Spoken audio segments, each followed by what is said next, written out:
So today we are going to discuss about the history and some important terms associated with income tax. There is a lot of terms or definitions related with income tax. That's why the students are telling that income tax is a tough paper like that. So it's not a tough paper, it's a very easy paper. So you have to understand what are the important terms and the definitions related with each day. So before going to discuss about the important terms related with income tax, we're going to discuss the different stages in which income tax acted in India and how the Income Tax Act came into force. So that is known as the history of income tax. And the history says that the history says that in India, Income Tax Act was introduced in 1860 by Sir James Wilson. He is the finance minister of that time, the British ruling period. Income tax was introduced in India in the year 1860 by Sir James Wilson in order to meet the losses suffered by the British government due to the 1857 mutiny. That is known as Sipahi mutiny. Sipahi Lehla എന്ന് പറഞ്ഞിട്ടുള്ള ഒരു ഒന്നാം സ്വാതന്ത്ര്യ സമരത്തിനെ കുറിച്ച് നിങ്ങൾ കേട്ടിട്ടുണ്ടായിരിക്കും. ഈ ശിപ്പായി ലഹള നടന്നതുകൊണ്ട് ബ്രിട്ടീഷുകാർക്ക് ഒരുപാട് ലോസ് സംഭവിച്ചു. They suffer a lot due to this crisis.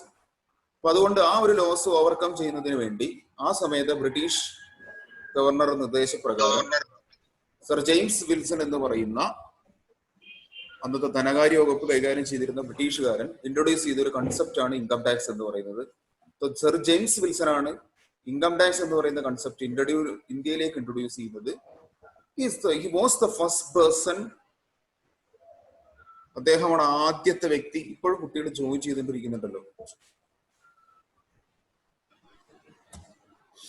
So James Wilson was the first person published or presented a budget in India. ഇന്ത്യയിൽ ആദ്യമായിട്ട് ഒരു ബജറ്റ് അവതരിപ്പിച്ച വ്യക്തി എന്ന് പറയുന്ന ഖ്യാതി ബ്രിട്ടീഷുകാരനായ സർ ജെയിംസ് വിൽസൺ ആണ്. ആ ബജറ്റിലാണ് അദ്ദേഹം ഇൻകം ടാക്സ് എന്ന് പറയുന്ന ഒരു സിസ്റ്റം ഇന്ത്യയിലേക്ക് കൊണ്ടുവരുന്നത്. That's in 1860. 1860 ജെയിംസ് വിൽസൺ എന്ന് പറയുന്ന ബ്രിട്ടീഷുകാരനാണ് ഇന്ത്യയിൽ ആദ്യമായിട്ട് ഇൻകം ടാക്സ് ഇൻട്രൊഡ്യൂസ് ചെയ്യുന്നത്. എന്തുകൊണ്ട് ഇൻട്രൊഡ്യൂസ് ചെയ്തു എന്ന് പറഞ്ഞാൽ that's in due to the losses suffered by the British government in 1857 Sipahi mutiny or the first independent war of India. ഇന്ത്യയുടെ ഒന്നാം സ്വാതന്ത്ര്യ സമരം എന്ന് പറയുന്ന ശിപ്പായി ലഹള മൂലം ബ്രിട്ടീഷുകാർക്ക് ഉണ്ടായ ലോസ് ഓവർകം ചെയ്യുന്നതിന് വേണ്ടിയാണ് അവരെന്ത് കൊണ്ടുവന്നത്, ഇൻകം ടാക്സ് എന്ന് പറയുന്ന ഒരു കൺസെപ്റ്റ് ഇന്ത്യയിൽ ഇൻട്രൊഡ്യൂസ് ചെയ്ത്. മൈക്ക് മ്യൂട്ട് ചെയ്യാത്ത എല്ലാ ആളുകളും മൈക്ക് മ്യൂട്ട് ചെയ്ത് വെക്കുക. മൈക്ക് മ്യൂട്ട് ചെയ്യാത്ത എല്ലാ ആളുകളും മൈക്ക് മ്യൂട്ട് ചെയ്ത് വെക്കുക.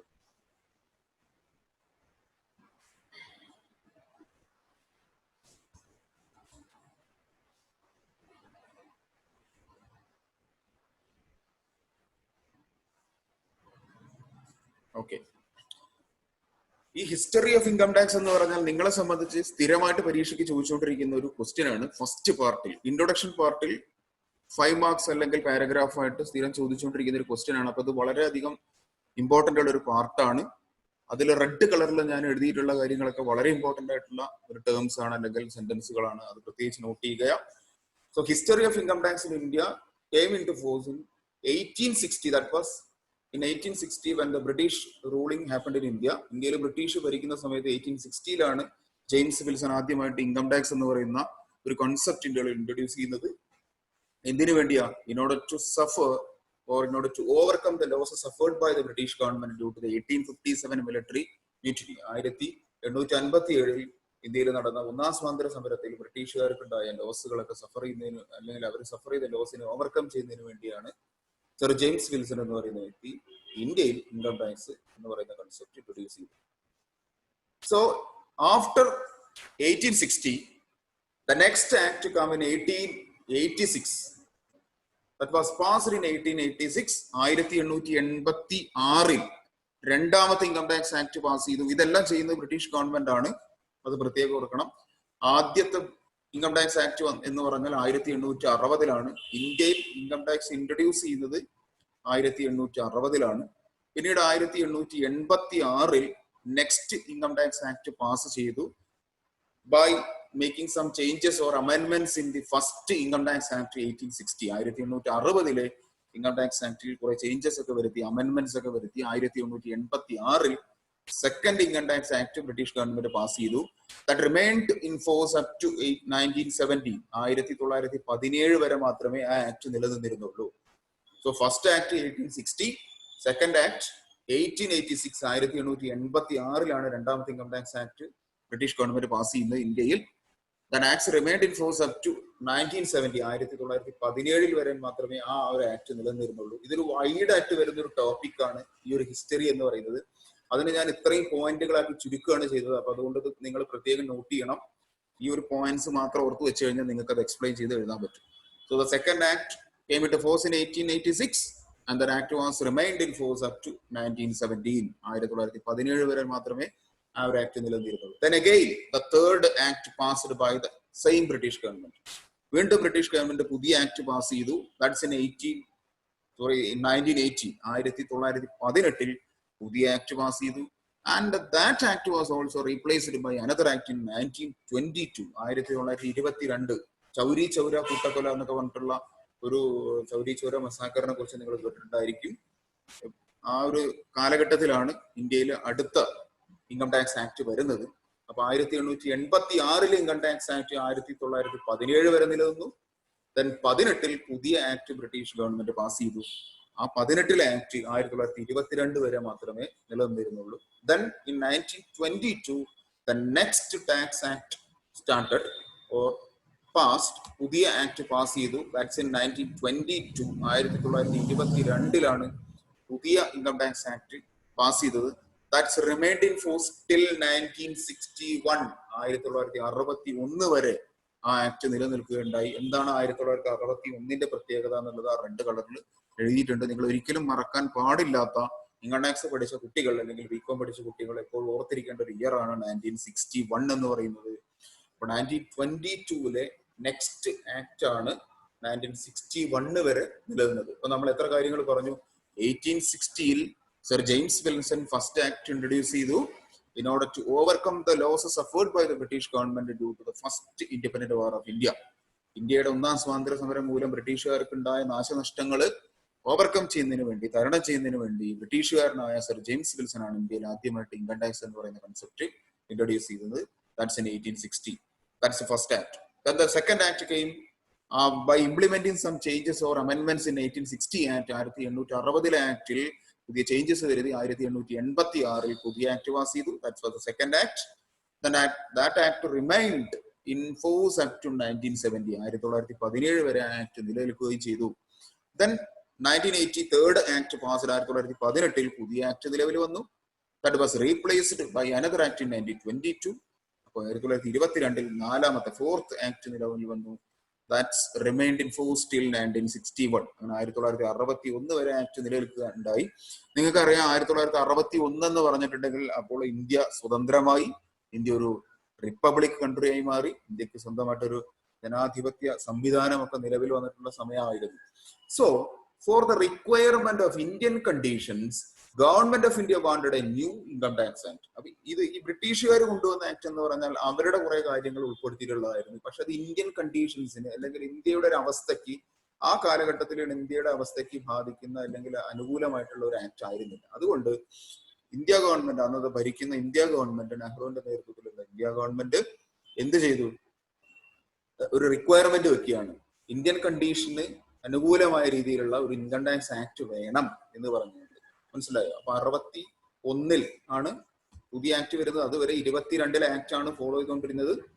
For the requirement of Indian conditions the government of India wanted A new income tax act. 1947 കാലഘട്ടത്തിൽ ഇന്ത്യ സ്വതന്ത്രമാവുകയും 50 ഇന്ത്യ റിപ്പബ്ലിക് ആവുകയും ചെയ്തു. അതിനുശേഷം ഇന്ത്യക്ക് സ്വതന്ത്രമായിട്ട് അല്ലെങ്കിൽ ഇന്ത്യൻ കണ്ടീഷൻസിന് അനുകൂലമായ രീതിയിൽ ഒരു ഇൻകം ടാക്സ് ആക്ട് വേണം എന്ന് ഗവൺമെന്റ് ഓഫ് ഇന്ത്യ നിർബന്ധം പിടിക്കുന്നതിന്റെ അടിസ്ഥാനത്തിൽ government of India approaches law commission in 1956. 1956 India government law കമ്മീഷനെ സമീപിച്ചു. ഇന്ത്യയുടെ നിയമ കമ്മീഷൻ എന്ന് പറഞ്ഞിട്ടൊരു കമ്മീഷൻ ഉണ്ടായിരുന്നു.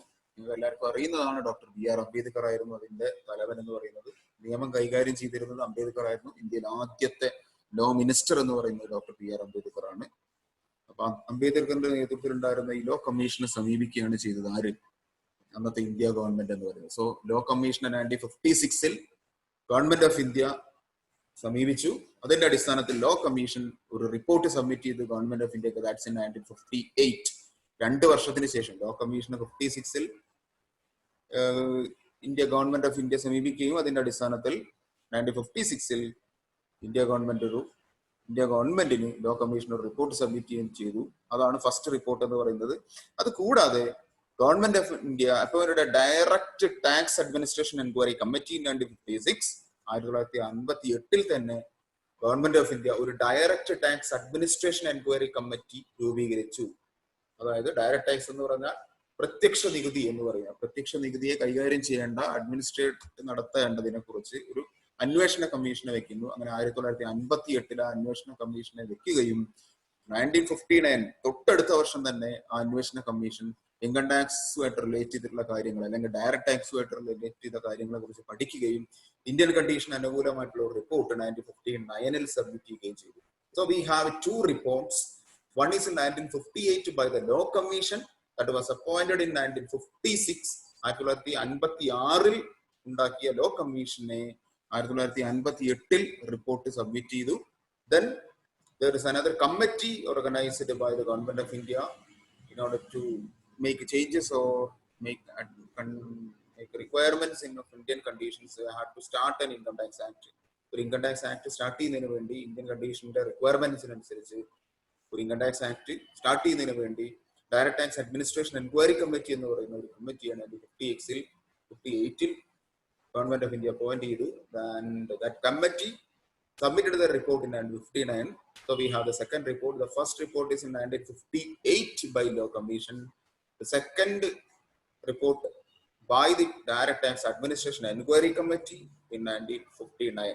58-ലെ ഒരു റിപ്പോർട്ടും 59-ലെ ഒരു റിപ്പോർട്ടും ഗവൺമെന്റ് ഓഫ് ഇന്ത്യ കൃത്യമായിട്ട് പഠിക്കുകയും അതിന്റെ അടിസ്ഥാനത്തിൽ based on the recommendations of both committees, ഈ 2 കമ്മിറ്റികളുടെയും നിർദ്ദേശങ്ങളുടെ അടിസ്ഥാനത്തിൽ government of India passed the income tax act in September 1961. 1961 September മാസത്തിൽ ഗവൺമെന്റ് ഓഫ് ഇന്ത്യയിൽ ഇൻകം ടാക്സ് ആക്ട് പാസ് ചെയ്തു. ഇതാണ് അതിന്റെ ഹിസ്റ്ററി എന്ന് പറയുന്നത്. അപ്പൊ നിങ്ങൾ ഓർത്തിരിക്കേണ്ട ഡേറ്റ് അല്ലെങ്കിൽ ഇയർ എന്ന് പറഞ്ഞാൽ ആദ്യം 1860 ഓർക്കണം. 1860-ലാണ് ഇന്ത്യയിൽ ആദ്യമായിട്ട് ഇൻകം ടാക്സ് നിലവിൽ വരുന്നത്. പിന്നെ ഓർത്തിരിക്കേണ്ട ഡേറ്റ് എന്ന് പറഞ്ഞാൽ 1961 സെപ്റ്റംബർ 1961 ആണ് ഇന്ത്യൻ ഇൻകം ടാക്സ് ആക്ട് എന്ന് പറയുന്നത്. ഇപ്പൊ കമ്പനീസ് ആക്ട് 2013 എന്നൊക്കെ പറഞ്ഞ് നിങ്ങൾ കുറെ ആക്ടുകൾ പഠിക്കുന്നുണ്ട്. ബാങ്കിങ് റെഗുലേഷൻ ആക്ട് 1949, അതുപോലെ reserve bank of India act 1934. അങ്ങനെ പഠിക്കേണ്ട മറ്റൊരു പ്രധാനപ്പെട്ട ആക്ട് ആണ് ഇൻകം ടാക്സ് ആക്ട് 1961. 1961-ലെ ഇൻകം ടാക്സ് ആക്ട് എന്ന് പറയുന്നത്. And this act came into force with effect from 1st April 1962. 1961 സെപ്റ്റംബറിലാണ് act ഇന്ത്യയിൽ പാസ് ചെയ്യുന്നത്. അത് 62 അടുത്ത അസസ്മെന്റ് ഇയർ മൂലം അല്ലെങ്കിൽ അടുത്ത ഫിനാൻഷ്യൽ ഇയർ എന്നാണോ 1st ഏപ്രിലാണ് ഇന്ത്യയിലെ ഫിനാൻഷ്യൽ ഇയർ സ്റ്റാർട്ട് ചെയ്യുന്നത്. ആ 1st ഏപ്രിൽ 1962 മുതൽ തന്നെ ഈ ഇൻകം ടാക്സ് ആക്ട് ഇന്ത്യയിൽ പ്രാബല്യത്തിൽ വന്നു. അപ്പൊ ആക്ട് എന്ന് പറഞ്ഞാൽ 1961-ഉം അത് ഇന്ത്യയിൽ മുഴുവൻ പ്രാബല്യത്തിൽ വരുന്നത് 1962 1st ഏപ്രിൽ മുതലാണ്. Very important one is it is applicable to the whole of India. India മുഴുവൻ ആപ്ലിക്കബിൾ ആണ്. ഇന്ത്യയിലെ എല്ലാ സംസ്ഥാനങ്ങൾക്കും എല്ലാ കേന്ദ്രഭരണ പ്രദേശങ്ങൾക്കും യൂണിറ്റ് ടെറിട്ടറികൾക്കും ബാധകമായിട്ടുള്ള ഒരു ആക്ട് ആണ് ഇൻകം ടാക്സ് ആക്ട് എന്ന് പറയുന്നത്. So this is the history of income tax act in India in brief. ഏറ്റവും ബ്രീഫായിട്ട് ഏറ്റവും ചുരുക്കിയിട്ട് ഇൻകം ടാക്സ് ആക്ടിന്റെ ഹിസ്റ്ററിയെ ഇങ്ങനെ നമുക്ക് പറയാം. ആദ്യമായിട്ട് ഇൻകം ടാക്സ് എന്ന് പറയുന്ന ഒരു കൺസെപ്റ്റ് ഇന്ത്യയിൽ ഇൻട്രൊഡ്യൂസ് ചെയ്തത് ബ്രിട്ടീഷുകാരനായ സർ ജെയിംസ് വിൽസൺ ആണ്. That's in 1860. എന്തുകൊണ്ട്? ഇന്ത്യയിൽ നടന്ന 1ാം സ്വാതന്ത്ര്യ സമരം 1857 ഇന്ത്യയിൽ ശിപ്പായി ലഹള എന്ന് പറഞ്ഞ് ബ്രിട്ടീഷുകാർ കളിയാക്കിയിരുന്ന നമ്മൾ ഗ്രേറ്റ് ഇന്ത്യൻ ഇൻഡിപെൻഡന്റ് വാർ എന്ന് പറഞ്ഞ ആ ഒരു ശിപ്പായി ലഹള മൂലം ബ്രിട്ടീഷുകാർക്ക് ഉണ്ടായ ലോസസ് ഓഫ് അല്ലെങ്കിൽ അത് ഓവർകം ചെയ്യുന്നതിന് വേണ്ടി അന്നത്തെ ബ്രിട്ടീഷ് ഗവൺമെന്റിലെ ഉദ്യോഗസ്ഥനായ സർ ജെയിംസ് വിൽസൺ എന്ന് പറയുന്ന വ്യക്തിയാണ്. അദ്ദേഹത്തിന്റെ സർ പദവിയൊക്കെ കിട്ടിയതാണ്. സർ ജെയിംസ് വിൽസൺ ആണ് ഇൻകം ടാക്സ് എന്ന് പറയുന്ന കൺസെപ്റ്റ് ഇന്ത്യ ആദ്യമായിട്ട് ഇൻട്രൊഡ്യൂസ് ചെയ്യുന്നത്. അദ്ദേഹമാണ് ഇന്ത്യയിൽ ആദ്യമായിട്ട് ബഡ്ജറ്റ് എന്ന് പറയുന്ന ഒരു കൺസെപ്റ്റ് അവതരിപ്പിച്ച വ്യക്തി കൂടിയാണ്. അങ്ങനെ 1860 ഫസ്റ്റ് ആക്ട് വന്നു. ദെൻ ആ ആക്ടിൽ കുറെ അമെന്റ്മെന്റ്സ് വരുത്തി. 1886 നെക്സ്റ്റ് ആക്ട് വന്നു. ആക്ട് 1917 വരെ നിലനിന്നു ഇന്ത്യയിൽ. ദെൻ 1980 പുതിയ ആക്ട് നിലവിൽ വന്നു. ആ ആക്ട് 1922 വരെ നിലനിന്നു. ദെൻ 22 പുതിയ ആക്ട് വന്നു. An act was remained in force till 1961. അത് 1961 ഇന്ത്യക്ക് സ്വന്തമായി ഒരു ഇൻകം ടാക്സ് ആക്ട് ഉണ്ടാക്കുന്നത് വരെ ബ്രിട്ടീഷുകാർ സ്റ്റാർട്ട് ചെയ്ത 1922 ആക്ട് ആണ് ഫോളോ ചെയ്തിരുന്നത്. So for the recommendation or for the requirement of India condition, Government of India recommended a new Income Tax Act. For that, the Government of India approaches the Law Commission in 1956 and appointed a Direct Tax Administration Inquiry Committee in 1958, and the Law Commission submitted their report in 1958, and the Direct Tax Administration Inquiry Committee submitted the report in 1959. And based on the recommendations of both of these committees, the Government of India passed the Income Tax Act in September 1961, and the Income Tax Act came into force with effect from 1st April 1962, and this is applicable to the whole of India. That means including all the states and the union territories of India. ഇന്ത്യയിലെ എല്ലാ സംസ്ഥാനങ്ങൾക്കും union ടെറിട്ടറികൾക്കും ഈ act ബാധകമാണ്. This is the history of income tax in India. ഇന്ത്യയിൽ income ടാക്സിന്റെ history എന്ന് പറയുന്നത് ഇതാണ്. നിർബന്ധമായിട്ടും പഠിച്ചിരിക്കേണ്ട കാര്യമാണ്. പ്രധാനമായിട്ട് James Wilson, then 1961 September, that is Income Tax Act passed. Then it with effect from 1st April 1962 അത് ഇന്ത്യയിൽ മുഴുവനായിട്ടും എന്ത് ചെയ്ത് പ്രാബല്യത്തിൽ വന്നത്.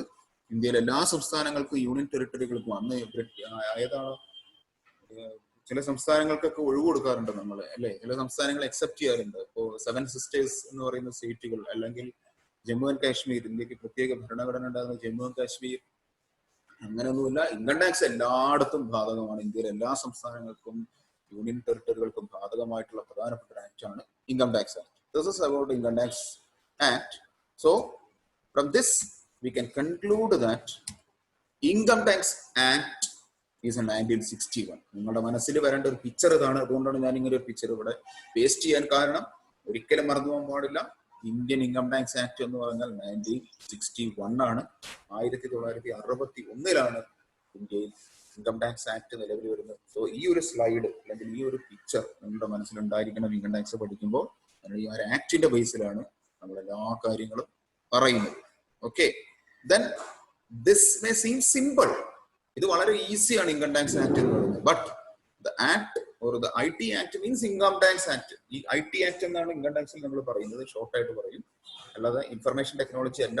ഇൻകം ടാക്സ് പഠിച്ച കുട്ടികൾക്ക് IT എന്ന് പറഞ്ഞാൽ ഇൻകം ടാക്സ് ആണ്. So this may seam simple, but the IT act has 298 sections, 23 chapters and 14 schedules which are amended after.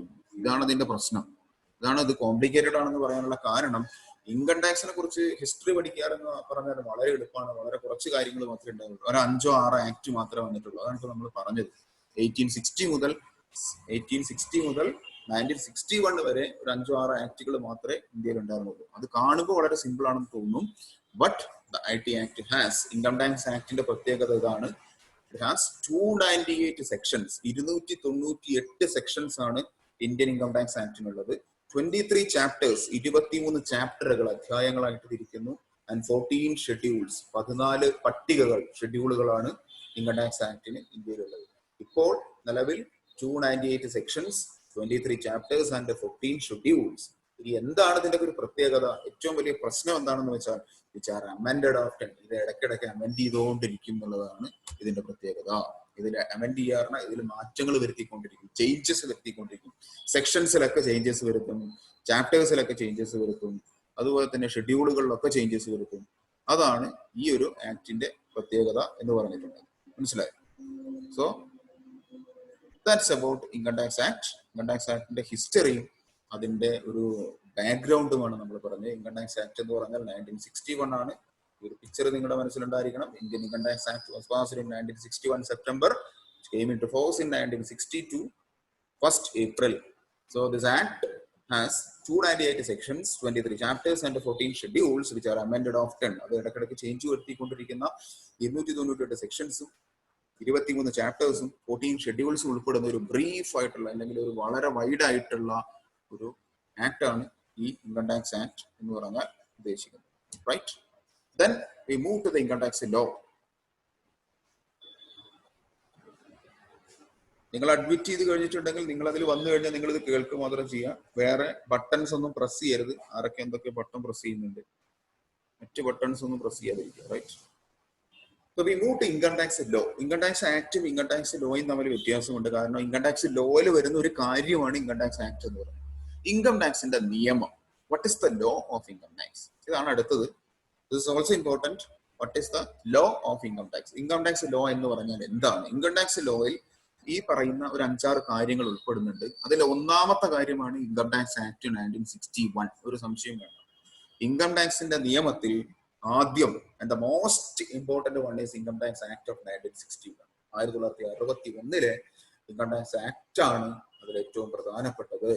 രണ്ടാമത്തെ കാര്യം, what is the second one? Second one എന്ന് പറഞ്ഞാൽ income tax rule 1962. Income tax rule 1962. ഇനി എന്താണ് income tax rule എന്ന് പറഞ്ഞാൽ? ഈ 2 ഇയേഴ്സും അങ്ങോട്ടും ഇങ്ങോട്ടും മാറിപ്പോകരുത്. എക്സാമിന് നിങ്ങളെ കൺഫ്യൂസ് ചെയ്യുന്നതിന് വേണ്ടി ചോദിക്കും. ഇൻകം ടാക്സ് ആക്ട് എന്ന് പറഞ്ഞാൽ, ഇൻകം ടാക്സിന്റെ ആക്ട് എന്ന് പറഞ്ഞാൽ, നിയമം എന്ന് പറഞ്ഞാൽ അത് 1961 ആണ്. എന്നാൽ ഇൻകം ടാക്സ് റൂൾ എന്ന് പറഞ്ഞാൽ 1962 ആണ്. നെക്സ്റ്റ് ഇയറിലാണ് റൂള് വരുന്നത്. മനസ്സിലായോ? അപ്പൊ income tax act 1961 income tax rule 1962 so income tax act എന്താന്ന് ഇപ്പൊ നമ്മൾ പറഞ്ഞു.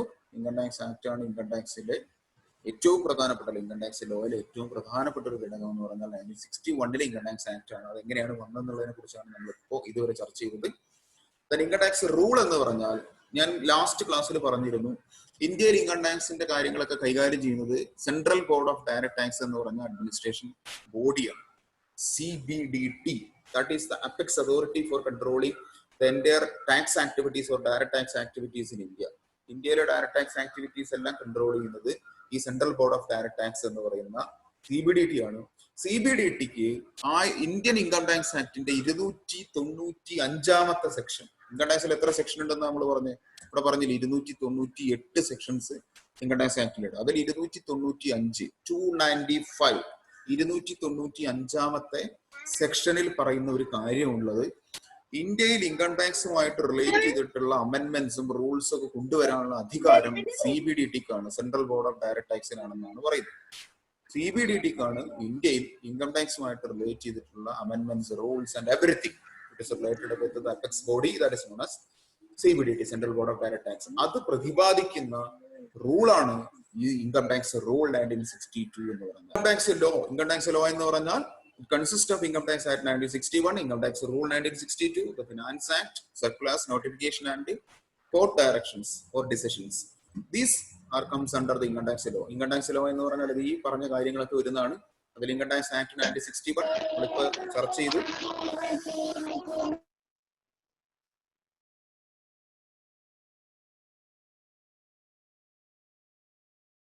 Okay. So Income Tax Rule means income tax ആക്ടിന്റെ 295 സെക്ഷനിൽ പറയുന്നു, 295 സെക്ഷനിൽ പറയുന്നു, സെൻട്രൽ ബോർഡ് ഓഫ് ഡയറക്ട് ടാക്സിനാണ് ഇന്ത്യയിൽ ടാക്സുമായി ഡയറക്ട് റിലേറ്റ് ചെയ്യുന്ന റൂൾസും അമെന്റ്മെന്റ്സ് ഒക്കെ കൊണ്ടുവരാനുള്ള, അതിൽ ഇന്ത്യയിൽ നടപ്പിലാക്കാനുള്ള അധികാരമെന്ന്. അതിനെ പറയുന്ന പേരാണ് ഇൻകം ടാക്സ് റൂൾ എന്നത്. ഫൈനാൻസ് ആക്ട് എന്ന് പറഞ്ഞാൽ ഓരോ വർഷവും ഇന്ത്യയിൽ ഫെബ്രുവരി മാസത്തിൽ ഗവൺമെന്റ് ഓഫ് ഇന്ത്യയുടെ ഫിനാൻസ് മിനിസ്റ്റർ ആരാണോ, ധനകാര്യ വകുപ്പ് മന്ത്രി, ഒരു ആക്ട് പാസ് ചെയ്യും, ബില്ല് പാസ് ചെയ്യും. അതിന്റെ അടിസ്ഥാനത്തിലാണ് ബഡ്ജറ്റ് അവതരിപ്പിക്കുന്നത്. ഫെബ്രുവരി മാസത്തിലാണ് എല്ലാ വർഷവും ബഡ്ജറ്റ് അവതരിപ്പിക്കുന്നത്, നമുക്കറിയാം. ആ സമയത്ത് ഇന്ത്യയിൽ നിലനിൽക്കുന്ന ആക്ടാണ് ഫൈനാൻസ് ആക്ട് എന്ന് പറയുന്നത്, ഇന്ത്യയുടെ ധനകാര്യ നിയമം. അതെല്ലാ വർഷവും ഉണ്ടായിരിക്കും ഫൈനാൻസ് ആക്ട് എന്ന് പറയുന്നത്. അപ്പൊ ഈ ഫൈനാൻസ് ആക്ടിന്റെ ബേസിലാണ് ബഡ്ജറ്റ് അവതരിപ്പിക്കുന്നത്. ഫൈനാൻസ് ആക്ട് വരുന്നതിന് മുമ്പ് ഒരു ഫൈനാൻസ് ബില്ല് പാസ് ചെയ്യണം. ഇന്ത്യയുടെ ഫൈനാൻസ് കണ്ടീഷൻ എന്താണ്, ഇന്ത്യയുടെ അപ്പോഴത്തെ സാമ്പത്തിക സ്ഥിതി എന്താണെന്നുള്ളത് കൃത്യമായിട്ട് ഒരു സർവേ ഒക്കെ നടത്തി, ഇന്ത്യ ഒട്ടുക്ക് സർവേ നടത്തി ആവശ്യമായ മേഖലകൾ, ഏറ്റവും കൂടുതൽ ഏത് മേഖലകളിലേക്കാണ് ഏറ്റവും കൂടുതൽ ഫൈനാൻസ് ആക്ട് ആവശ്യമായിട്ട് വരുന്നത്, അതിനെ കുറിച്ചൊക്കെ പഠനം നടത്തിയതിനു ശേഷം മാത്രമേ ഒരു ഫൈനാൻസ് ബില്ല് കൊണ്ടുവരാനുള്ളൂ. ആ ഫൈനാൻസ് ബില്ല് ഇന്ത്യയുടെ 2 ഹൗസിലും, ലോക്സഭ ആൻഡ് രാജ്യസഭ 2 ഹൗസിലും പാസ് ചെയ്ത് അത് പ്രസിഡന്റ് സൈൻ ചെയ്താൽ മാത്രമേ അതൊരു ആക്ട് ആവുള്ളൂ. ഇന്ത്യയിൽ എന്ത് കാര്യവും ഒരു ആക്ട് ആവണമെങ്കിൽ അത് പ്രസിഡന്റ് സൈൻ ചെയ്യണം. പ്രസിഡന്റ് സൈൻ ചെയ്തിട്ടില്ലെങ്കിൽ അതൊരു ബില്ല് മാത്രമാണ്. എല്ലാതും ഒരു ബില്ലാണ്. ആ ബില്ല് ആക്ട് ആവുന്നത് എപ്പോഴാണ്? പ്രസിഡന്റ് ഒപ്പുവെക്കുമ്പോഴാണ്. അപ്പൊ എല്ലാ വർഷവും ഇന്ത്യയിൽ ഫൈനാൻസ് ബില്ല് ഫിനാൻസ് മിനിസ്റ്റർ അവതരിപ്പിക്കാറുണ്ട്. ലോക്സഭയിൽ അവതരിപ്പിക്കും, രാജ്യസഭയിൽ അവതരിപ്പിക്കും. അതിനുശേഷം അത് പ്രസിഡന്റിന് സാങ്ഷന് വേണ്ടി കൊടുക്കും. അങ്ങനെ പ്രസിഡന്റ് അത് ഒപ്പുവെച്ച് കഴിഞ്ഞാൽ ഫൈനാൻസ് ആക്ട് ആയിട്ട് മാറും. ആ ഫൈനാൻസ് ആക്ട് എന്ന് പറഞ്ഞാൽ ഇൻകം ടാക്സ് ലോയുടെ ഒരു ഭാഗമാണ്. Then circulars and notifications issued by CBDT. Central board of direct tax issue ചെയ്യുന്ന സർക്കുലറുകൾ, നോട്ടിഫിക്കേഷൻസ്, അത്തരത്തിലുള്ള കാര്യങ്ങൾ അവരെന്തൊക്കെയാണോ പുതിയ പുതിയ കാര്യങ്ങൾ ഉൾപ്പെടുത്തിയിട്ടുള്ളത്, അല്ലെങ്കിൽ എന്തൊക്കെ കാര്യങ്ങൾ മാറ്റം വരുത്തിയിട്ടുണ്ട്, അമെന്റ്മെന്റ്സ് എന്തൊക്കെയാണ്, ഇതുമായിട്ട് റിലേറ്റ് ചെയ്തിട്ടുള്ള സർക്കുലേഴ്സ്, നോട്ടിഫിക്കേഷൻസ് ഒക്കെ CBDT കൊണ്ടുവരാറുണ്ട്. Central board of direct tax എന്ന് പറയുന്ന അപ്പെക്സ് അതോറിറ്റി. ആ CBDTയുടെ നോട്ടിഫിക്കേഷൻസും സർക്കുലേഴ്സും ഇൻകം ടാക്സ് ലോയുടെ ഭാഗമാണ്. അതുപോലെ തന്നെ കോർട്ട് ഡിസിഷൻസ്, ഇന്ത്യയിൽ ഹൈക്കോടതി, സുപ്രീം കോടതി തുടങ്ങിയ കോർട്ടിന്റെയോ അല്ലെങ്കിൽ ടാക്സ് ട്രൈബ്യൂണൽസ് ഉണ്ട്. ടാക്സുമായിട്ട് റിലേറ്റ് ചെയ്തിട്ടുള്ള പ്രശ്നങ്ങൾ പരിഹരിക്കുന്നതിന് വേണ്ടിയിട്ടുള്ള കോർട്ടുകളുണ്ട്, ടാക്സ് ട്രൈബ്യൂണൽസ് എന്നാണ് പറയുന്നത്. ആ ടാക്സ് ട്രൈബ്യൂണൽസ് അല്ലെങ്കിൽ ഹൈക്കോടതി, സുപ്രീം കോടതി തുടങ്ങിയ കോർട്ടിന്റെ ഡിസിഷൻസ്, തീരുമാനങ്ങൾ എവിടെ ഉണ്ടായിരിക്കും? ഈ ഒരു ഇൻകം ടാക്സ് ലോയുടെ ഭാഗമാണ്. അപ്പൊ ഇതൊക്കെയാണ് ഇൻകം ടാക്സ് ലോ എന്ന് പറഞ്ഞാൽ. ഇൻകം ടാക്സ് ആക്ട് അല്ല income tax law. Income tax law is the wide one. അതിലെ ഒരു ഭാഗം മാത്രമാണ് ഇൻകം ടാക്സ് ആക്ട് എന്ന് പറഞ്ഞാൽ. ഇൻകം ടാക്സ് ലോയുടെ ഭാഗങ്ങൾ ഏതൊക്കെയാ? Income tax act 1961, income tax rule 1962, then the Finance Act passed by the Finance Minister of India in every February. എല്ലാ വർഷവും ഫെബ്രുവരിയിൽ ഫിനാൻസ് മിനിസ്റ്റർ പാസ് ചെയ്യുന്ന finance act. Then circulars and notifications issued by CBDT, Central Board of Direct Tax in the circulars and notifications. Then the court decisions by High Court or tax tribunals. Tax tribunals in the decisions അല്ലെങ്കിൽ അവർ issue ചെയ്യുന്ന അല്ലെങ്കിൽ അവരെന്താണ് പാസ്സാക്കുന്ന തീരുമാനങ്ങൾ, അവരുടെ എന്താണ് നടപ്പിലാക്കിയ തീരുമാനങ്ങൾ, അവരുടെ കാര്യങ്ങളെല്ലാം ഈ ഇൻകം ടാക്സ് ലോയിൽ വരുന്നതാണ്. ഇതൊക്കെയാണ് ഇൻകം ടാക്സ് ലോ എന്ന് പറയുന്നത്. ഇതാണ് അതിന്റെ ഹിസ്റ്ററിയുമായിട്ട് റിലേറ്റ് ചെയ്തിട്ട് എനിക്ക് പറയാനുള്ളത്. Then we move to the important features of income tax. Income ടാക്സിന്റെ ഫീച്ചേഴ്സ് എന്ന് പറയുന്നത് നോട്ട് ചെയ്ത് വെക്കുക. ഇൻകം ടാക്സിന്റെ പ്രത്യേകതകൾ എന്താണ്? What are the features or characteristics of income tax in India? ഇതൊക്കെ നമ്മൾ പറഞ്ഞ കാര്യമാണ്. Income tax is a direct tax. Income tax ഒരു ഡയറക്ട് ടാക്സ് ആണ്, ഒരു പ്രത്യക്ഷ നികുതിയാണ് income tax. Income tax direct tax ആണെന്ന് പറഞ്ഞാൽ ആരാണോ ഇൻകം ഏൺ ചെയ്യുന്ന വ്യക്തി തന്നെ നേരിട്ട് ഗവൺമെന്റിലേക്ക് ഇമ്പോസ് ചെയ്യുന്ന അല്ലെങ്കിൽ ഗവൺമെന്റിലേക്ക് നേരിട്ട് കൊടുക്കുന്ന ടാക്സ് ആയതുകൊണ്ടാണ് അതിനെ direct tax എന്ന് പറയുന്നത്. So we can say that income tax is a direct tax. That is one of the feature or characteristics of income tax. But the next one is it is an annual tax. It is paid annually. ഇത് വർഷമാണ്, വാർഷികമായിട്ടുള്ള ഒരു നികുതിയാണ് income tax എന്ന് പറയുന്നത്. അല്ല മാസം കൊടുക്കുന്നതല്ല income tax എന്ന് പറയുന്നത്. This is an annual tax. വർഷത്തിൽ ഒരു തവണ മാത്രം ഇൻകം ടാക്സ് അടച്ചാൽ മതി. Based on the income that we earned. നമ്മൾ ഏൺ ചെയ്ത ഇൻകത്തിന്, ഒരു വർഷത്തിൽ നമ്മൾ ഏൺ ചെയ്ത ഇൻകത്തിന് വർഷത്തിൽ ഒരിക്കൽ മാത്രം കൊടുക്കുന്ന ടാക്സ് ആണ് income tax. So it's a direct tax, it is an annual tax, and it is collected by the central government. We already said income tax പല ഗവൺമെന്റ് കളക്ട് ചെയ്യുന്നു, പക്ഷെ അതിൽ ഇൻകം ടാക്സ് കളക്ട് ചെയ്യുന്ന എപ്പോഴും central government ആയിരിക്കും. കേന്ദ്ര ഗവൺമെന്റിനാണ് income tax collect ചെയ്യാനുള്ള അധികാരമുള്ളത്. Then income is calculated under 5 heads. ഇന്ത്യയിൽ ഇൻകം 5 ഹെഡുകളായിട്ട് ക്ലാസിഫൈ ചെയ്യുന്നുണ്ടെന്ന് ഞാൻ പറഞ്ഞു. ഇത് വൈഡായിട്ട് പിന്നീട് പഠിക്കും. ഈ 5 ഹെഡുകളിൽ നിന്നുള്ള വരുമാനങ്ങളാണ് ഇൻകം ടാക്സ് എന്നുള്ളതുകൊണ്ട് ഉദ്ദേശിക്കുന്നത്. ഇൻകം ടാക്സിന്റെ ഏറ്റവും പ്രധാനപ്പെട്ട ഹേർട്ട് അല്ലെങ്കിൽ കോർ എന്ന് പറയുന്നത് ഈ 5 ഹെഡ്സ് ആണ്. ഈ 5 ഹെഡുകളിൽ നിന്ന് കിട്ടുന്ന വരുമാനങ്ങളെയാണ് ഇൻകം ടാക്സ് എന്നുകൊണ്ട് ഉദ്ദേശിക്കുന്നത്. That is income from salary, income from house property, profits and gains of business or profession, that is non as professional or business income, then capital gains and other sources. സാലറിയിൽ നിന്നുള്ള വരുമാനം, house പ്രോപ്പർട്ടിയിൽ നിന്നുള്ള വരുമാനം, അതായത് നമ്മുടെ കയ്യിൽ എന്തെങ്കിലും property ഉണ്ടെങ്കിൽ, വീട് പോലുള്ള ബിൽഡിംഗ്, ലാൻഡ് പോലുള്ള പ്രോപ്പർട്ടി ഉണ്ടെങ്കിൽ അത് വാങ്ങുകയോ വിൽക്കുകയോ ചെയ്യുമ്പോൾ കിട്ടുള്ള വരുമാനം, പ്രൊഫഷണൽ ഇൻകത്തിൽ നിന്നുള്ള വരുമാനം, ഡോക്ടർ, എഞ്ചിനീയർ, വക്കീൽ തുടങ്ങിയ പ്രൊഫഷണൽസിൽ നിന്നുള്ള വരുമാനം, അല്ലെങ്കിൽ ബിസിനസ് നടത്തുമ്പോൾ നമുക്ക് കിട്ടുന്ന വരുമാനം, ക്യാപിറ്റൽ ഗെയിൻസ്, ക്യാപിറ്റൽ അസറ്റുകൾ വാങ്ങുകയും വിൽക്കുകയും ചെയ്യുമ്പോൾ നമുക്ക് കിട്ടുന്ന വരുമാനം. വാങ്ങലും വിൽക്കലും ഒക്കെ എവിടെയാണ് ഉണ്ടാവുന്നത്? ക്യാപിറ്റൽ ഗെയിനിലാണ് വരുന്നത്. സ്വർണം വാങ്ങുക വിൽക്കുക, അല്ലെങ്കിൽ ഭൂമി വാങ്ങുക വിൽക്കുക, കച്ചവടം, ഭൂമി കച്ചവടമൊക്കെ നടത്തും. നമ്മൾ ഈ കച്ചവടമൊക്കെ നടത്താൻ പോകുമ്പോൾ, അതായത് ഈ ബ്രോക്കർമാരും ഏജന്റുമാരൊക്കെ ആയിട്ട് പോകാറുണ്ട്. അങ്ങനെ പോകുന്ന ആളുകൾ നിർബന്ധമായിട്ടും പഠിച്ചിരിക്കേണ്ട ഒരു സാധനമാണ് ക്യാപിറ്റൽ ഗെയിൻ. കാരണം അത് അറിഞ്ഞിട്ടില്ലെങ്കിൽ നമുക്ക് ഒരുപാട് നഷ്ടങ്ങൾ ഉണ്ടായിരിക്കും. കാരണം ഈ കച്ചവടത്തിനൊക്കെ പോകുന്ന ആളുകൾ നിർബന്ധമായിട്ട് അറിഞ്ഞിരിക്കേണ്ട ഒരു സാധനമാണ് ക്യാപിറ്റൽ ഗെയിൻ. അപ്പോൾ നിങ്ങൾക്ക് റിയൽ ലൈഫിൽ ഒരുപാട് ഉപകാരപ്പെടുന്ന സാധനം കൂടിയാണ് എന്ത് ഈ ഇൻകം ടാക്സ് എന്ന് പറയുന്നത്. So capital gain. Then other sources, ഇതിലൊന്നും പറയാത്ത അതർ സോഴ്സുകൾ. ഇപ്പൊ ലോട്ടറി അടിച്ചു കഴിഞ്ഞാൽ ടാക്സ് കൊടുക്കണം. നമുക്ക് എന്തെങ്കിലും ഗെയിംസിൽ പങ്കെടുത്തു, നമ്മൾ വിൻ ചെയ്ത് കഴിഞ്ഞാൽ അതിനൊരു നിശ്ചിത എമൗണ്ട് നമ്മൾ ഗവൺമെന്റിലേക്ക് ടാക്സ് കൊടുക്കണം. അതൊക്കെ അതർ സോഴ്സ് ഓഫ് ഇൻകംസിൽ വരുന്നതാണ്. So these are the 5 heads of income. This is also part of income tax. That is salary, house property, business or profession, capital gains and other sources. Then the tax rate is fixed by the Annual Finance Act. I have already said there is a Finance Act that is passed by the Finance Minister under each houses of the Parliament, that is Lok Sabha and Rajya Sabha. Then that is signed by the President, then it is known as a Finance Act. Before that it is known as Finance Bill. So ഇന്ത്യയുടെ president ഒപ്പുവെക്കുന്ന ഈ finance act എന്ന് പറയുന്നതിൽ കൃത്യമായിട്ട് കാണിക്കും ഓരോ വർഷത്തെയും tax rate എത്രയാണെന്ന്. ഇതാണ് ഇതിന്റെ പ്രശ്നം. ഇൻകം ടാക്സ് പഠിക്കുമ്പോഴുള്ള പ്രശ്നം ഇതാണ്. ഇത് ഓരോ വർഷവും ചേഞ്ച് വരും. അപ്പൊ നിങ്ങൾ ഈ വർഷത്തെ പഠിച്ചാൽ മതി. അങ്ങനെ പഠിക്കാൻ പറ്റട്ടെ എന്ന് ഞാൻ ആദ്യമായിട്ട് ആശംസിക്കുന്നു. കാരണം അടുത്ത വർഷം ആകുമ്പോഴത്തേന് അരിയർ വന്നു കഴിഞ്ഞാൽ അടുത്ത പ്രാവശ്യം മാറിയിട്ടുണ്ടായിരുന്നു. അപ്പൊ അതുകൊണ്ട് ടാക്സ് റേറ്റ് എന്ന് പറയുന്നത് ഫിക്സ് ചെയ്യുന്നത് ആനുവൽ ഫിനാൻസ് ആക്ടിൽ ആ വർഷത്തെ ഓരോ വർഷത്തെ ആനുവൽ ഫിനാൻസ് ആക്ടിൽ ടാക്സ് റേറ്റിൽ ചേഞ്ചസ് വരും. The last one is any income, whether legal or illegal, is taxable in India. ഇന്ത്യയിൽ ലഭിക്കുന്ന എല്ലാ തരത്തിലുള്ള ഇൻകം ടാക്സബിൾ ആണ്. അത് ലീഗൽ ഇൻകം ആയിട്ട് നിയമപരമായിട്ട് നമുക്ക് കിട്ടുന്ന വരുമാനമാണെങ്കിലും ഇല്ലീഗൽ ബിസിനസ്സിലൂടെ നമ്മൾ നേടിയെടുക്കുന്ന നിയമപരമല്ലാത്ത രീതിയിൽ ഇല്ലീഗൽ ആയിട്ടുള്ള ബിസിനസ് എന്ന് പറഞ്ഞാൽ ഇപ്പൊ സ്മഗ്ലിംഗ് നടത്തിയിട്ട് അല്ലെങ്കിൽ ബ്ലാക്ക് മാർക്കറ്റിംഗ് നടത്തിയിട്ട് കരിഞ്ചന്ത നടത്തുക, അല്ലെങ്കിൽ സ്മഗ്ലിംഗ് കൊക്കൈനിങ് പോലുള്ള കള്ളക്കച്ചവടങ്ങളോ അല്ലെങ്കിൽ കുതിര കച്ചവടം എന്നൊക്കെ പറയും, അല്ലെങ്കിൽ നമ്മൾ എന്താ പറയുക സ്മഗ്ലിംഗ് ഒക്കെ നമ്മള് അത്തരത്തിലുള്ള ആക്ടിവിറ്റി അതൊക്കെ ഇല്ലീഗലാണ്. നിയമത്തിന്റെ അധികാരത്തിൽ വരുന്ന കാര്യങ്ങളല്ല. അത്തരം ഇല്ലീഗൽ ആക്ടിവിറ്റീസ് നടത്തിയിട്ട് കിട്ടുന്ന ഇൻകം ആയാലും ലീഗൽ ആക്ടിവിറ്റിയിലൂടെ കിട്ടുന്ന ഇൻകം ആയാലും both are taxable in India. അത് രണ്ടും ഇന്ത്യയിൽ ടാക്സബിൾ ആണ്. These are the features or characteristics of income tax. Income ടാക്സിന്റെ ഫീച്ചേഴ്സ് അല്ലെങ്കിൽ ക്യാരക്ടറിസ്റ്റിക്സ് എന്ന് പറയുന്നത് ഇതാണ്. ഇതൊരു ഡയറക്ട് ടാക്സ് ആണ്. It's an annual tax collected by the central government. It has 5 heads. And the tax rate is fixed by the annual finance act. എല്ലാ വർഷമുള്ള finance ആക്ടിലാണ് tax rate fix ചെയ്യുന്നത്. Then all types of incomes are taxable under the Income Tax Act. Income Tax Act എല്ലാ തരത്തിലുള്ള ഇൻകംസും taxable ആണ്, whether it is legal or illegal. Legal income ആയാലും illegal income ആയാലും that is taxable in India.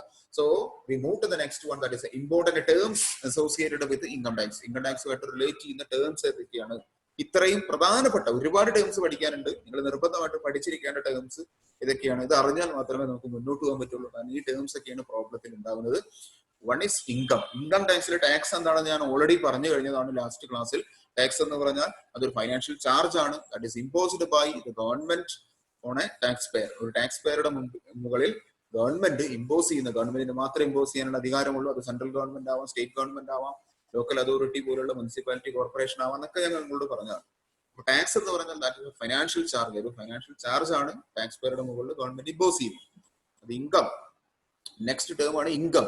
എന്താണ് income എന്നുള്ളത് വളരെ പ്രധാനപ്പെട്ടാണ്. ഇതൊക്കെ income ടാക്സിന്റെ definitions ആണ്. നമ്മൾ വിചാരിക്കുന്ന പല കാര്യങ്ങളൊന്നും അല്ല ഇതിന്റെ ഡെഫിനിഷൻ എന്ന് പറഞ്ഞാൽ. ഇൻകം എന്ന് പറഞ്ഞാൽ ടാക്സിൽ പറയുന്ന ഒരു ഡെഫിനിഷൻ ഉണ്ട്, അതാണ് ഇൻകം. മനസ്സിലായി? അപ്പൊ എന്താണ് വരുമാനം എന്ന് ഇൻകം ടാക്സിൽ പറയുന്നത്. ഇൻകം ടാക്സ് എന്ന് പറഞ്ഞാൽ 1961 ഇൻകം ടാക്സിൽ what is income, what is assessment year, നമ്മൾ ഷോർട്ടായിട്ട് AY എന്ന് പറയും. What is previous year, PY. Who is a person, ആരാണ് ഇൻകം ടാക്സിലെ ഒരു വ്യക്തി എന്ന് പറഞ്ഞാൽ. ഹു ഈസ് അസസി, ആരാണ് assessee. What is assessment? Assessment എന്ന് പറഞ്ഞാൽ എന്താണ്? What do you mean by agricultural income? What are the heads of income? അതിപ്പോ നമ്മൾ പഠിച്ചു, 5 ഹെഡുകളാണ് ഉള്ളത്. Then what do you mean by gross total income? എന്താണ് gross total income എന്ന് പറഞ്ഞാൽ? What is total income? രണ്ടും തമ്മിൽ വ്യത്യാസമുണ്ട്. ടോട്ടൽ ഇൻകം എന്താണ്? Tax slab. ഇതാണ് ഫിനാൻസ് ആക്ടിൽ ചേഞ്ച് ചെയ്തുകൊണ്ടിരിക്കുന്ന സാധനം, tax slab. Then what is maximum marginal rate of tax, MMT എന്നൊക്കെ പറയാറുണ്ട്. Maximum marginal rate of tax. Then what is casual income. Casual income. ഇത്തരത്തിലുള്ള ടേംസ് ഒക്കെ നമുക്ക് പഠിക്കാനുള്ളതാണ്. എന്താണ് income, what I mean by income, assessment year, previous year, person, assessee, assessment, agricultural income, heads of income, gross total income, tax slab, maximum marginal rate of tax and casual incomes. ഇത്രയും terms നിർബന്ധമായിട്ടും പഠിച്ചു വെക്കണം. ഇതിൽ ഏതെങ്കിലുമൊക്കെ terms പരീക്ഷയ്ക്ക് ചോദിക്കുകയും ചെയ്യും, ഉറപ്പാണ്, ഒരു സംശയം വേണ്ട. ഏതെങ്കിലും ഒരു ടേം ഉറപ്പായിട്ട് ചോദിച്ചിരിക്കും. 1-2 ടേമുകൾ സ്ഥിരം ചോദിക്കാറുള്ളതാണ്. ഇതിങ്ങനെ മാറി മാറിയാണ് അവർ ചോദിക്കാറ്. ഇനി ഇതിലെ ടേംസ് ഒക്കെ നമുക്ക് പഠിക്കണം. അതിൽ ആദ്യത്തെ ടേമാണ് ഇൻകം എന്ന് പറഞ്ഞാൽ section 224 of income tax act defines income like this. 224 പറയുന്ന ഇൻകം ഇതാണ്. There is no definition for income in income tax act. Income tax ആക്ടിൽ ഇൻകത്തിന് ഒരു ഡെഫിനിഷൻ ഇല്ല. But the section 224 says income includes these and these. Section 224 പറയുന്നത്, section 2 subsection 24 പറയുന്നത് income എന്ന് പറഞ്ഞാൽ ഇത്തരത്തിലുള്ള കാര്യങ്ങളൊക്കെ ഉൾപ്പെടുന്നു എന്നുള്ളതാണ്. ഇത് ഒന്നല്ലെങ്കിൽ സ്ക്രീൻഷോട്ട് ചെയ്യുകയോ സേവ് ചെയ്യുകയോ ചെയ്യുക. സോ ഇൻകം എന്ന് പറഞ്ഞാൽ സെക്ഷൻ 224 ഓരോന്നിന്റെ സെക്ഷൻ ഓർത്ത് വെക്കണം. Income defines or income says in section 224 of Income Tax Act. Then income includes the following. What is profits and gains? Profit gains, നമുക്ക് കിട്ടുന്ന ലാഭങ്ങൾ, അതൊക്കെ ഇൻകത്തിന്റെ ഭാഗമാണ്. ഡിവിഡൻഡ്, ഇൻട്രസ്റ്റ് എക്സെട്ര, നമുക്ക് കിട്ടുന്ന ഡിവിഡൻഡ്, ഇൻട്രസ്റ്റ്, നമുക്ക് കിട്ടുന്ന പലിശ ഇനത്തിൽ നമുക്ക് കിട്ടുന്ന കാര്യങ്ങൾ, അല്ലെങ്കിൽ നമുക്ക് കിട്ടുന്ന ഡിവിഡൻഡ്, നമ്മുടെ വിഹിതം എന്താണോ അത്. Then voluntary contribution received by a trust created for charitable or religious purpose, or by a scientific research association, or by a games or sports association, or by any university or hospital or by an electoral trust. ഈ പറയുന്ന കാര്യങ്ങൾക്ക് മുഴുവൻ കിട്ടുന്ന ലാഭം voluntary contribution received by a trust, ഒരു ട്രസ്റ്റിന് കിട്ടുന്ന contribution, ട്രസ്റ്റിന് കിട്ടുന്ന എല്ലാ തരത്തിലുള്ള വരുമാനങ്ങളും ഇൻകം എന്നുള്ള ഹെഡിലാണ് പെടുത്തുന്നത്. അപ്പൊ ഒരു ട്രസ്റ്റിന് കിട്ടുന്ന വോളണ്ടറി കോൺട്രിബ്യൂഷൻ, ആ ട്രസ്റ്റ് എന്തിനു വേണ്ടി ക്രിയേറ്റ് ചെയ്തതാ? ചാരിറ്റബിൾ പർപ്പസ് അല്ലെങ്കിൽ റിലീജിയസ് പർപ്പസിന് വേണ്ടിയിട്ടാണ്. മതപരമായിട്ടുള്ള കാര്യങ്ങൾ ചെയ്യുന്നതിന് വേണ്ടിയോ അല്ലെങ്കിൽ ചാരിറ്റി സേവന പ്രവർത്തനങ്ങൾക്ക് വേണ്ടിയോ രൂപീകൃതമായ ഒരു ട്രസ്റ്റിന് കിട്ടുന്ന എല്ലാതരം വരുമാനങ്ങളും ഇൻകത്തിന്റെ ഹെഡിൽ പെടും. ആ ട്രസ്റ്റ് ചിലപ്പോ റിലീജിയസ് പർപ്പസിനാവാം, അല്ലെങ്കിൽ ചാരിറ്റി പർപ്പസിനാവാം, അല്ലെങ്കിൽ ശാസ്ത്രീയമായിട്ടുള്ള റിസർച്ച് ആക്ടിവിറ്റീസ് ചെയ്യുന്ന സയന്റിഫിക് റിസർച്ച് അസോസിയേഷൻ ആവാം, ഗവേഷണ സ്ഥാപനങ്ങളാവാം, അല്ലെങ്കിൽ സ്പോർട്സ് അസോസിയേഷൻ, ഗെയിംസ് അസോസിയേഷൻ ആവാം. ഇന്ത്യയിലെ സ്പോർട്സ് അസോസിയേഷൻ ഒക്കെ ഇല്ലേ, അത്തരത്തിലുള്ള കേരള സ്പോർട്സ് അസോസിയേഷൻ, അല്ലെങ്കിൽ Indian sports association, Indian Olympic association എന്നൊക്കെ പറയുന്ന സ്പോർട്സ് അസോസിയേഷൻസ് ആവാം, അല്ലെങ്കിൽ യൂണിവേഴ്സിറ്റികളോ കോളേജുകളോ ഹോസ്പിറ്റലുകളോ. അപ്പൊ യൂണിവേഴ്സിറ്റി, കോളേജ്, ഹോസ്പിറ്റൽ എന്നൊക്കെ പറഞ്ഞാൽ ചാരിറ്റി പ്രവർത്തനങ്ങൾ നടത്തുന്നതാണ്. അല്ലെങ്കിൽ ഇലക്ട്രൽ ട്രസ്റ്റ്, ഇന്ത്യയിൽ ഒരു ഇലക്ട്രൽ ട്രസ്റ്റ് ഉണ്ട്, പ്രസിഡന്റിന്റെ തെരഞ്ഞെടുപ്പിനൊക്കെ വേണ്ടി ഉപയോഗപ്പെടുന്നതാണ് ഇലക്ട്രൽ ട്രസ്റ്റ്. ഇതിന് ഇത്തരത്തിലുള്ള എല്ലാ ചാരിറ്റബിൾ ഓർ റിലീജിയസ് ആക്ടിവിറ്റീസിന് വേണ്ടി ഫോം ചെയ്ത ട്രസ്റ്റുകൾ റിസീവ് ചെയ്യുന്ന വോളണ്ടറി കോൺട്രിബ്യൂഷൻ എന്തിന്റെ ഭാഗമാണ്? ഇൻകം എന്നുള്ള ഹെഡിൽ വരും. Then salary, allowances or perquisites. Salary, allowance, perquisites ഇതെല്ലാം ഇൻകത്തിന്റെ ഭാഗമാണ്. നമുക്ക് കിട്ടുന്ന സാലറി, വരുമാനം. സാലറി എന്ന് പറഞ്ഞാൽ അതൊരു വളരെ വലിയ ഹെഡാണ് ഇൻകം ടാക്സിൽ. നിങ്ങൾ വിചാരിക്കുന്നതേ അല്ല സാലറി എന്ന് പറഞ്ഞാൽ. മനസ്സിലായി? നമ്മളിപ്പോ എന്താണ് സാലറി എന്ന് ധരിച്ചു വെച്ചിരിക്കുന്നത്, അതല്ല ഇൻകം ടാക്സിൽ സാലറി. വഴിയായിട്ട് പഠിക്കും. സാലറി, അലവൻസസ്, നമുക്ക് കിട്ടുന്ന അലവൻസുകൾ, അതുപോലെ നമുക്ക് കിട്ടുന്ന മറ്റു തരത്തിലുള്ള പെർക്വിസിറ്റുകൾ, ഇതെല്ലാം ഇൻകത്തിന്റെ ഭാഗമാണ്. പെർക്വിസിറ്റ് എന്ന് പറഞ്ഞിട്ടുണ്ടെങ്കിൽ കാഷ്വൽ ഇൻവോൾവ്മെന്റുകളാണ്. ക്യാഷിന്റെയോ നോൺ ക്യാഷിന്റെയോ, ക്യാഷ് ആയിട്ടോ കൈൻഡ് ആയിട്ടോ കിട്ടുന്ന ശമ്പളത്തിന് അലവൻസിന് പുറമെ ക്യാഷ് ആയിട്ടോ കൈൻഡ് ആയിട്ടോ കിട്ടുന്ന സാധനങ്ങളെയാണ് പെർക്വിസിറ്റ് എന്ന് പറയുന്നത്. ഏറ്റവും ബെസ്റ്റ് എക്സാമ്പിൾ, നമ്മളൊരു കോളേജിൽ വർക്ക് ചെയ്യുന്നു, അതിന്റെ എംപ്ലോയർ എന്ന് പറഞ്ഞപ്പോൾ കോളേജിൽ ഞങ്ങൾ വർക്ക് ചെയ്യുന്നുണ്ടെന്ന് വിചാരിക്കും. കോളേജിന്റെ എംപ്ലോയർ ആരാ? പ്രിൻസിപ്പളാണ്. പ്രിൻസിപ്പൾ വരുന്നത് കേരള ഗവൺമെന്റ് അണ്ടറിലാണ്. അവരെല്ലാ ഒരു 11 മണിക്ക് എല്ലാവർക്കും ചായ കൊടുക്കും. അത് പെർക്വിസിറ്റ് ആണ്. പക്ഷെ അതിന്റെ ക്യാഷ് നമ്മളൊന്ന് പിടിക്കും. മനസ്സിലായോ? എല്ലാവർക്കും വർക്ക് ചെയ്യുന്നതിന് വേണ്ടി ഒരു ലാപ്ടോപ്പ് കൊടുക്കുന്നു. That's perquisite. നമുക്ക് ജോലി ആവശ്യത്തിന് വേണ്ടി പോകാനും വരാനും ഒരു കാറ് കൊടുക്കുന്നു, അല്ലെങ്കിൽ ബൈക്ക് കൊടുക്കുന്നു. ഇതൊക്കെ പെർക്വിസിറ്റ് ആണ്. അപ്പൊ ക്യാഷ് ആയിട്ടും കൈൻഡ് ആയിട്ടും സാലറിയോ അലവൻസോ അല്ലാതെ കൊടുക്കുന്നതിനെയാണ് പെർക്വിസിറ്റ്സ് എന്ന് പറയുന്നത്. ദെൻ ക്യാപിറ്റൽ ഗെയിൻസ്, ക്യാപിറ്റൽ അസറ്റുകൾ വാങ്ങുകയും വിൽക്കുകയും ചെയ്യുമ്പോൾ നമുക്ക് കിട്ടുന്ന ക്യാപിറ്റൽ ഗെയിൻസ്. ക്യാഷ്വൽ ഇൻകംസ് ഞാൻ പറഞ്ഞു, ലോട്ടറി അടിച്ചു കഴിഞ്ഞാലോ, ക്രോസ് വേർഡ് പസിൽസിൽ പദപ്രശ്നം പൂരിപ്പിച്ചു കഴിഞ്ഞാലോ, നമ്മൾ എന്തെങ്കിലും ഹോഴ്സ് റേസിൽ പങ്കെടുത്തു, കാർഡ് ഗെയിം, ചീട്ടുകളിൽ പങ്കെടുത്തു, ബെറ്റിങ്ങിൽ പങ്കെടുത്തു, അങ്ങനെ നമ്മൾ വിൻ ചെയ്യുന്ന കാര്യങ്ങളൊക്കെ ഇൻകത്തിന്റെ ഭാഗമാണ്. എനി സം റിസീവ്ഡ് ഫ്രം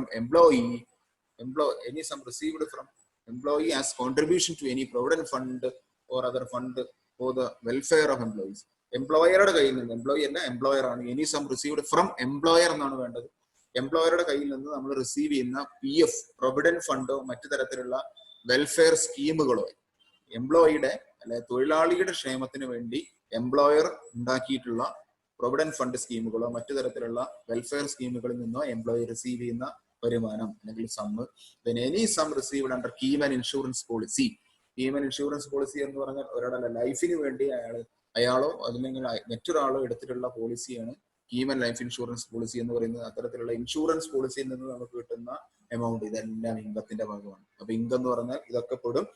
അതിൽ പ്രോഫിറ്റ് ഗെയിൻ ഉണ്ടായിരിക്കും, ഡിവിഡന്റ് ഇൻട്രസ്റ്റ് ഉണ്ടായിരിക്കും.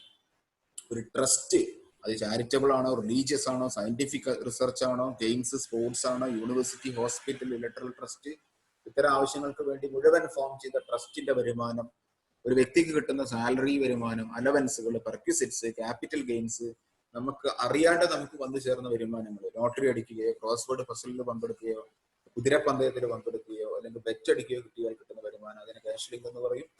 അതുപോലെ തന്നെ എംപ്ലോയർ നമുക്ക് തരുന്ന റിട്ടയർ ചെയ്യുന്ന സമയത്തോ അല്ലെങ്കിൽ റിട്ടയർ ചെയ്തതിനു ശേഷം എംപ്ലോയർ നമുക്ക് തരുന്ന പ്രൊവിഡന്റ് ഫണ്ട്, പെൻഷൻ ഫണ്ട്, അല്ലെങ്കിൽ മറ്റ് എംപ്ലോയറുടെ വെൽഫെയറിന് വേണ്ടി ഫോം ചെയ്ത ഫണ്ടുകളിൽ നിന്ന് കിട്ടുന്ന വരുമാനം, അതുകൂടാതെ ഇൻഷുറൻസ് പോളിസി എടുത്തു കഴിഞ്ഞാൽ അതിൽ നിന്ന് കിട്ടുന്ന വരുമാനം, ഇതെല്ലാം ഇൻകം എന്നുള്ള ഹെഡിൽ ഉൾപ്പെടുന്നതാണ്. This is known as income.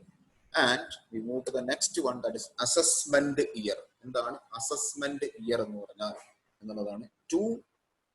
Section 2 subsection 9. Section 2 subsection 9ലാണ് നിർബന്ധമായിട്ടും പഠിച്ചിരിക്കേണ്ട 2 കാര്യങ്ങളാണ് അസസ്മെന്റ് ഇയറും പ്രീവിയസ് ഇയർ. അതിൽ അസസ്മെന്റ് ഇയർ എന്ന് പറഞ്ഞാൽ assessment year means the period of 12 months commencing on the first day of April every year and ending on 31st March of next year. ഒരു വർഷത്തിൽ ഏപ്രിൽ 1 തുടങ്ങി അടുത്ത വർഷത്തിൽ മാർച്ച് 31 അവസാനിക്കുന്ന ഇയറിനെയാണ് അസസ്മെന്റ് ഇയർ എന്ന് പറയുന്നത്. മനസ്സിലായോ? ഒരു വർഷത്തിൽ ഫസ്റ്റ് ഏപ്രിലിൽ ആരംഭിച്ച് അടുത്ത വർഷം മാർച്ച് 31 അവസാനിക്കുന്ന ഇയറിനെയാണ് അസസ്മെന്റ് ഇയർ എന്ന് പറയുന്നത്. എന്താണ് ഇയറിന്റെ പ്രത്യേകത? It is the year which assessment is made on the income of the previous year. നമ്മൾ ടാക്സ് അടയ്ക്കുന്ന പീരീഡ് ആണ് അസസ്മെന്റ് ഇയർ. നമുക്ക് മുൻ വർഷത്തെ ഉണ്ടായിട്ടുള്ള പ്രീവിയസ് ഇയറിൽ മുൻ വർഷം ഉണ്ടായ വരുമാനത്തിന്റെ മുകളിൽ ഒരു വ്യക്തി ഗവൺമെന്റിലേക്ക് ടാക്സ് അടക്കുന്ന വർഷത്തിനെയാണ് അസസ്മെന്റ് ഇയർ എന്ന് പറയുന്നത്. അപ്പൊ ചുരുക്കി പറഞ്ഞാൽ അസസ്മെന്റ് ഇയർ എന്ന് പറഞ്ഞാൽ ടാക്സ് അടയ്ക്കുന്ന വർഷമാണ് അസസ്മെന്റ് ഇയർ. മനസ്സിലായല്ലോ? ടാക്സ് അടയ്ക്കുന്ന വർഷത്തിന് അസസ്മെന്റ് ഇയർ എന്ന് പറയും. അത് എപ്പോഴും തുടങ്ങുന്നത് എപ്പോഴാണ്? ഫസ്റ്റ് ഏപ്രിൽ ആണ്, അവസാനിക്കുന്നത് അടുത്ത വർഷം 31 മാർച്ചിലാണ്. അപ്പൊ ഇപ്പോഴത്തെ അസസ്മെന്റ് ഇയർ എന്ന് പറഞ്ഞാൽ ഏപ്രിലിൽ തുടങ്ങി അല്ലെ? ഏപ്രിൽ തുടങ്ങി, ഇതിപ്പോ ഏതായി? ജൂൺ എത്തി. അപ്പൊ ഏപ്രിൽ തുടങ്ങിയത് കൊണ്ട് ഫസ്റ്റ് ഏപ്രിൽ 2020, ഫസ്റ്റ് ഏപ്രിൽ 2020 ആണ് അസസ്മെന്റ് ഇയർ. 2020 മുതൽ 21 വരെയാണ് അസസ്മെന്റ് ഇയർ എന്ന് പറഞ്ഞാൽ. So we can say that first April 2020 to 31st March 2021. First April 2020 മുതൽ 2021 മാർച്ച് 31 വരെയാണ് അസസ്മെന്റ് ഇയർ. ഇനി ഇവിടെ നോക്കുക, ഈ ഒരു പുസ്തകം നോക്കുക. ഇതാണ് പുതിയ പുസ്തകം ഇൻകം ടാക്സിന്റെ. നിങ്ങൾക്ക് ഇത് നല്ലൊരു പുസ്തകമാണ്. ഞാനിത് നോക്കി, ഇതിന്റെ പ്രിന്റിങ് മിനിയാന്ന് കണ്ട കഴിഞ്ഞു. ഇന്നലെ തന്നെ ആൾ ഇവിടെ കൊടുന്നു തന്നു, എനിക്കൊരു കോപ്പി കൊടുന്നു തന്നു. ഈ പുസ്തകം നിങ്ങൾക്ക് ആവശ്യമുണ്ടെങ്കിൽ നിങ്ങൾ പറയണം. എന്തായാലും നിങ്ങൾ ഒരു പുസ്തകം മേടിക്കേണ്ടി വരും. കാരണം ഈ ഓൺലൈൻ ക്ലാസ് എത്ര ദിവസം ഉണ്ടാവുന്ന അറിയില്ല. അതുകൊണ്ട് ഈ എക്സലിന്റെ പുസ്തകം നല്ല പുസ്തകമാണ്. കാലിക്കറ്റ് യൂണിവേഴ്സിറ്റിയുടെ ഓപ്പറേറ്റിംഗ് സ്റ്റോറിന്റെ ബുക്കിനേക്കാൾ നല്ല പുസ്തകം ഈ ഒരു പുസ്തകമാണ്. അതിന്റെ ഫോട്ടോ നിരട്ടിയിരുന്നു. എക്സൽ പബ്ലിക്കേഷൻസിന്റെ income tax law and accounts. അതിന്റെ താഴെ ഒരു സാധനം എഴുതിയ കണ്ടോ? Assessment year. ഇതാണ് നമ്മൾ പഠിച്ചത്, അസസ്മെന്റ് ഇയർ. ഈ ഇയർ മാറിക്കൊണ്ടിരിക്കും. ഇപ്പോഴത്തെ അസസ്മെന്റ് ഇയർ ഞാൻ പറഞ്ഞത് 2020-21. അതാണ് ഇവിടെ എഴുതിയിട്ടുള്ളത്. അസസ്മെന്റ് ഇയർ 2020-21 കാണുന്നുണ്ടോ? Assessment year 2020-21. ഇതാണ് പുതിയ പുസ്തകം എന്ന് പറയുന്നത്. കഴിഞ്ഞ വർഷത്തെ പുസ്തകത്തിൽ 2019-20 ആയിരിക്കും. ഈ വർഷം 2020-21 ആയിരിക്കും. അടുത്ത വർഷത്തെ പുസ്തകത്തിന്റെ മുകളിൽ 2021-22 ആയിരിക്കും. അതെന്താ പ്രത്യേകത? ഇതാണ് ഇയർ മാറിക്കൊണ്ടിരിക്കുകയാണ്. ഫൈനാൻസ് ആക്ട് വരും, ടാക്സിൽ കുറെ റൂൾസ് ആൻഡ് റെഗുലേഷൻ വരും. പത്രമൊക്കെ നന്നായിട്ട് വായിച്ചു നോക്കണം. ഈ എന്താണ് നമ്മൾ ബഡ്ജറ്റ് ഒക്കെ അവതരിപ്പിക്കുന്ന സമയത്ത് ഇന്ത്യ മാത്രത്തിനെ കുറിച്ച് കൃത്യമായിട്ടുള്ള ഒരു ഐഡിയ ഉണ്ടായിരിക്കുള്ളൂ. കുറച്ചൊക്കെ ജനറൽ ആയിട്ട് വരുന്ന കാര്യം കൂടിയാണ് ഇൻകം ടാക്സ്. അതാണ് പലർക്കും ഇതിനോട് വലിയ ഇൻട്രസ്റ്റ് തോന്നാത്തത്. പക്ഷെ വളരെ സിമ്പിൾ ആണ്. എനിക്ക് തോന്നുന്നു കൊമേഴ്സിലെ ഏറ്റവും സിമ്പിൾ പേപ്പർ ഇൻകം ടാക്സ് ആണ്. 100ൽ ഔട്ട് ഓഫ് 100 അടിക്കാൻ പറ്റിയ ഒറ്റ പേപ്പർ ഇൻകം ടാക്സ് ഉണ്ട്. ബാക്കിയുള്ളതിനൊക്കെ എന്തെങ്കിലും ഒരു മിസ്റ്റേക്സ് ഉണ്ടായിരിക്കും. അപ്പൊ അതുകൊണ്ട് വളരെ സിമ്പിൾ ആയിട്ട് ഈ കാര്യങ്ങളൊക്കെ പഠിച്ചു കഴിഞ്ഞാൽ നിങ്ങൾക്ക് നല്ല മാർക്ക് സ്കോർ ചെയ്യാം. കഴിഞ്ഞ വർഷത്തെ കുട്ടികൾ നന്നായിട്ട് മാർക്ക് മേടിച്ചിരുന്നു. അപ്പൊ അസസ്മെന്റ് ഇയർ എന്ന് പറഞ്ഞാൽ ഞാൻ പറഞ്ഞു, അസസ്മെന്റ് ഇയർ എന്ന് പറഞ്ഞാൽ എല്ലാ വർഷവും ഫസ്റ്റ് ഏപ്രിൽ തുടങ്ങി അടുത്ത വർഷം 31 മാർച്ചിൽ അവസാനിക്കുന്ന പീരീഡിനെയാണ് അസസ്മെന്റ് ഇയർ എന്ന് പറയുന്നത്. സെക്ഷൻ 229 അസസ്മെന്റ് ഇയറിനെ ഡിഫൈൻ ചെയ്യുന്നത് എങ്ങനെയാണ്? Period of 12 months commencing on the first day of April every year and ending on 31st March of the next year. First April തുടങ്ങി അടുത്ത വർഷം 31st മാർച്ചിൽ അവസാനിക്കുന്ന വർഷത്തിനെ അസസ്മെന്റ് ഇയർ എന്ന് പറയും. It is the year in which an assessee pays or a person pays tax to the government of India. Government of ഇന്ത്യക്ക് ഒരു വ്യക്തി ടാക്സ് കൊടുക്കുന്ന പീരീഡിനെയാണ് അസസ്മെന്റ് ഇയർ എന്ന് പറയുന്നത്. ഇപ്പോഴത്തെ അസസ്മെന്റ് ഇയർ 2020-21 അത് ഫസ്റ്റ് ഏപ്രിൽ 2020 തുടങ്ങി 31st മാർച്ച് 2021 അവസാനിക്കുന്നു. മനസ്സിലായല്ലോ? ഇതാണ് അസസ്മെന്റ് ഇയർ എന്നുള്ളതുകൊണ്ട് ഉദ്ദേശിക്കുന്നത്. Right. Then the next one is previous year. Previous year section 3 പറയുന്നത്. പ്രീവിയസ് ഇയർ എന്ന് പറഞ്ഞാൽ previous year is the financial year immediately preceding the relevant assessment year. Assessment ഇയറിന് തൊട്ട് മുമ്പുള്ള പീരീഡ് ആണ് പ്രീവിയസ് ഇയർ എന്ന് പറഞ്ഞാൽ. ആ ഇയറിന്റെ പ്രത്യേകത എന്താ? It is the year in which income earned. ഒരു വ്യക്തി വരുമാനം ഉണ്ടാക്കുന്ന പീരീഡിന് അസസ്മെന്റ് ഇയർ എന്ന് പറയും. ഒരു വ്യക്തി ഉണ്ടാക്കിയ വരുമാനത്തിന് ടാക്സ് അടക്കുന്ന പീരീഡിന് പ്രീവിയസ് ഇയർ എന്ന് പറയും. ഇപ്പോഴത്തെ പ്രീവിയസ് ഇയർ ഏതാ വരിക? അസസ്മെന്റ് ഇയർ 20-21 ആണെങ്കിൽ പ്രീവിയസ് ഇയർ 19-20 എന്ന് പറഞ്ഞാൽ first April 19 to 31st March 2020. ഈ രണ്ട് കാര്യങ്ങൾ ഓർത്തു വെക്കണം. അസസ്മെന്റ് ഇയർ ഏറ്റവും സിമ്പിൾ ആയിട്ട് പറയുന്നത് അസസ്മെന്റ് ഇയർ എന്ന് പറഞ്ഞാൽ ഒരു വ്യക്തി ടാക്സ് അടയ്ക്കുന്ന പീരീഡ് ആണ്. പ്രീവിയസ് ഇയർ എന്ന് പറഞ്ഞാൽ ഒരു വ്യക്തി ഇൻകം ഏൺ ചെയ്യുന്ന പീരീഡ് ആണ്. അപ്പൊ പ്രീവിയസ് ഇയറിൽ ഏൺ ചെയ്ത ഇൻകത്തിന് ഒരു വ്യക്തി ടാക്സ് അടക്കുന്ന ഇയർ ആണ് അസസ്മെന്റ് ഇയർ.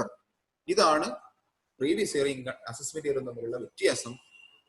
പ്രീവിയസ് ഇയർ എന്ന് പറഞ്ഞാൽ ഇൻകം വരുമാനം ഉണ്ടാക്കുന്ന വർഷവും, അസസ്മെന്റ് ഇയർ എന്ന് പറഞ്ഞാൽ അടുത്ത വർഷമാണ് ടാക്സ് അടക്കുന്നത്. അപ്പോൾ പ്രസീഡിംഗ് റെലവന്റ് അസസ്മെന്റ് ഇയർ ആയിരിക്കും പ്രീവിയസ് ഇയർ, തൊട്ട് മുമ്പുള്ള വർഷം. മനസ്സിലായല്ലോ?